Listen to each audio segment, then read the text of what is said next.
ప్రభువును రక్షకుడైన యేసుక్రీస్తు మధురనామంలో మీ అందరికీ ఉదయ కాలపు శుభములు తెలియజేస్తూ ఉన్నానండి.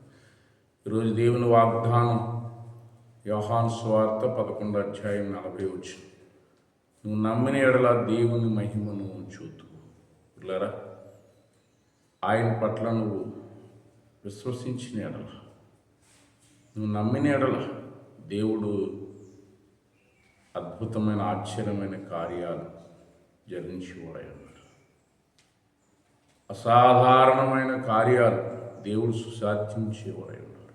నీ జీవితంలో, నీ బిడ్డల జీవితంలో, నీ కుటుంబ జీవితంలో దేని కొరకైతే నువ్వు కనిపెడుతున్నావో దేవుడు మహాద్భుతాలు మీ జీవితాల్లో జరిగించిపోతున్నాడు. దేవుడి కొద్ది మాటలు దీవించుదాకా. ఆమేన్. పరిశుద్ధుడైన తండ్రి, నీకు వందనాలు. నమ్మిన ఎడల దేవుని మహిమను చూస్తూ అని వాగ్దానం చేసావు తండ్రి. ఎవరైతే ప్రభువా నీ సహాయం కొరకు ప్రభువా తండ్రి కనిపెడుతున్నారు తండ్రి, నాయనా నువ్వు నమ్మిన ఎడల దేవుని కార్యాలు చూస్తాను తండ్రి. అట్లాంటి అద్భుతాలు, ఆశ్చర్య కార్యాలు జరిగించండి.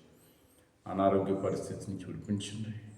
వారి బిడ్డల భవిష్యత్తును ఆశీర్వాదకరంగా నడిపించండి. ఉదయకాలం ప్రయాణాలు, పనిపాట్లు నీ బిడ్డలు తోడుగా నేడుగు నడిపించి మహిమ తెచ్చుకోమని యేసు నామములో ప్రార్థన చేసి వేడుకుంటున్నాను మా పరమ తండ్రి. ఆమేన్.